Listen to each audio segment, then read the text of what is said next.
Jackie, இருட்டுற time ஆயிடுச்சு, evening ஆயிடுச்சு, தூக்கமாக வருது ஜாக்கி. இங்கே எப்படி தரையில் தூங்குறது? ஏதாவது ரெடி பண்ணு ஜாக்கி. நீ எதுக்கும் கவலைப்படாத ரோசி. நான் போய் இலைகள் ஓலைகள் ஏதாவது இருந்தால் எடுத்துகிட்டு வரேன். அதை போட்டு நம்ம படுத்துக்கலாம். அது வரைக்கும் நீங்கள் இதெல்லாம் க்ளீன் பண்ணிட்டுருங்க. நான் ஒரு 5 மினிட்ஸில் வந்துடுறேன். எவ்வளோ குப்பை இருக்குது பாருங்க. இதெல்லாம் எப்போ கூட்டி முடிக்கிறதுனே தெரியலை. என்ன ரோசி இப்படி குச்சியை வச்சு கூட்டிகிட்டு இருக்கிற? வேற எதுவும் இல்லையா? என்ன பண்ணுறது மீனு, அவசரத்துக்கு ஒன்றும் கிடைக்கல. இந்த குச்சி தான் கிடைச்சது. இதை வச்சு க்ளீன் பண்ணலாம். என்ன எல்லாரும் வேடிக்கை பார்த்துக்கிட்டு இருக்கீங்க? வந்து எனக்கு ஹெல்ப் பண்ணுங்க. நான் ஒரு ஆளாக எவ்வளோ தான் க்ளீன் பண்ணுறது? காட்டுக்குள்ளே அங்கே இங்கே நனைஞ்சு ஒரே டயர்டாக இருக்குது ரோசி. ப்ளீஸ் ரோசி, நீயே கொஞ்சம் க்ளீன் பண்ணி முடிச்சிடறேன். உங்களுக்கு மட்டுமா டயர்டாக இருக்குது? எனக்கும் தான் டயர்டாக இருக்குது. எல்லாம் நல்லா க்ளீன் பண்ணிட்டீங்களாப்பா? நான் காட்டுக்குள்ளே போய் சில இலைங்கள்லாம் பறிச்சுட்டு வந்திருக்கேன். இதை கீழே விரித்து இன்றைக்கி நைட்டு நம்ம தூங்கிடலாம், சரியா? ஃபஸ்ட்டு இந்த மாதிரி இலையை லைனாக அடுக்கி வச்சிடலாம். காற்றுக்கு பறந்துடும். ஸோ ஒரு கல்லை வச்சுட்டு அதுக்கு மேலே மேலே இன்னொரு இலையை அடுக்கலாம், சரியா? அடுக்கி முடித்ததும் ஒருத்தராக அது மேலே படுத்துக்கலாம். ஃபஸ்ட்டு நான் போய் இடத்த பிடிச்சிக்கிறேன். எனக்கு செம்ம டயர்டாக இருக்குது. நல்லா தூங்கணும் போல் இருக்குப்பா. மீனும் நானும் வரேன். உன் பக்கத்துலேயே நானும் படுத்துக்கிறேன். அட பாவீங்களா, க்ளீன் பண்ணது நான், இலை பறிச்சது ஜாக்கி. நீங்கள் ஆள போகிறீங்களா? நான் படுத்துக்கிறேன் வந்து. ஜாக்கி நீயும் வா ஜாக்கி, எல்லாரும் தூங்கலாம். டைம் ஆச்சு, இருட்டுற மாதிரி இருக்குது. ஜாக்கி சுத்தமாக தூக்கமே வரமாட்டேங்குது ஜாக்கி. குளிருது, பயங்கரமாக கொசு கடிக்குது. ஏதாவது பண்ணு ஜாக்கி.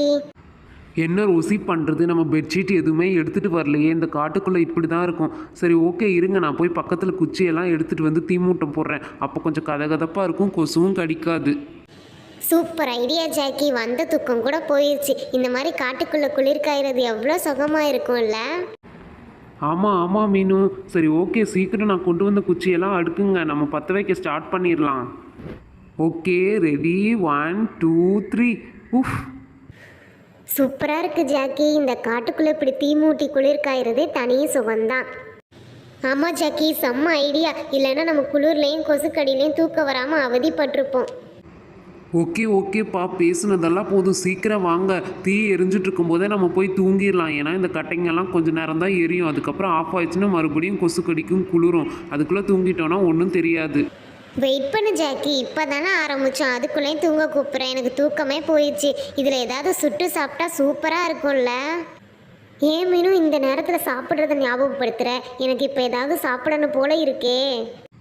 இந்த நேரத்துலலாம் ஒன்றும் சாப்பிட கிடைக்காது. காட்டுக்குள்ளே போனால் மிருகங்கக்கிட்ட மாட்டிக்குவோம். பேசாமல் தூங்குங்க, காலையில் பார்த்துக்கலாம். என்ன ஜாக்கி, போக போக தீ எரியிறது கம்மியாகுது. கட்டைங்கெல்லாம் எரிஞ்சு முடிச்சிருச்சோ? அப்போ அணைய போகுதா? என்னது, தீ அணைய போதா? அப்போ ரொம்ப இருட்டாக இருக்குமே. நம்மக்கிட்ட அவசரத்துக்கு ஒரு எமர்ஜென்சி லைட்டு கூட இல்லை. இப்போ என்ன பண்ணுறது ஜாக்கி? நான் சொல்கிறத யார் கேட்குறீங்க? தீ அணைஞ்சிச்சுன்னா ஒன்றுமே பண்ண முடியாது. எரிஞ்சிட்டு இருக்கும் போதே நம்ம போய் தூங்கிடலான்னு சொன்னால் கேட்கவே மாட்டேங்கிறீங்க. உட்காந்து பேசிக்கிட்டே இருக்கீங்க. என்னமோ பண்ணுங்க. சரி ஜாக்கி, நீ சொல்கிறதும் கரெக்டு தான். போதும், நம்ம ஊதி அணைச்சிடலாம். அணைச்சிட்டு போய் தூங்கிடலாம் ஜாக்கி. உஃப் உஃப். ரோசி, அது எதுக்கு ஊதி அணைக்கிற? எவ்வளோ கஷ்டப்பட்டு தீ மூட்டியிருக்கோம். அது அப்படியே எரிஞ்சிட்டு இருக்கட்டும். வா, நம்ம போய் தூங்கிடலாம். அதுவே எரிஞ்சு முடிஞ்சதும் அணைஞ்சிரும். எனக்கு இந்த மாதிரி ஊதி அணைக்கிறதுலாம் ரொம்ப பிடிக்கும் ஜாக்கி. அதனால தான் சொன்னேன். சரி வாங்க, இப்படியே போய் தூங்கிடலாம். சரி எல்லாரும் தூங்குங்க. நைட் ஆயிடுச்சு. நம்ம காலையில் எழுந்திரிச்சு காட்டுக்குள்ளே இருக்கிற மீதி இடத்தெல்லாம் சுற்றி பார்க்கலாம், அருவியில் குளிக்கலாம், எல்லாமே பண்ணலாம், சரியா? ஓகே ஃப்ரெண்ட்ஸ், வீடியோ பிடிச்சிருந்தா சப்ஸ்கிரைப் பண்ணுங்கள். நெக்ஸ்ட் வீடியோவில் எல்லோரும் காட்டுக்குள்ளே போய் குளிக்கிறது, இந்த மாதிரி விளையாடுறதெல்லாம் காட்ட போகிறோம். ஸோ மறக்காமல் எல்லா வீடியோவும் பாருங்கள். பாய்.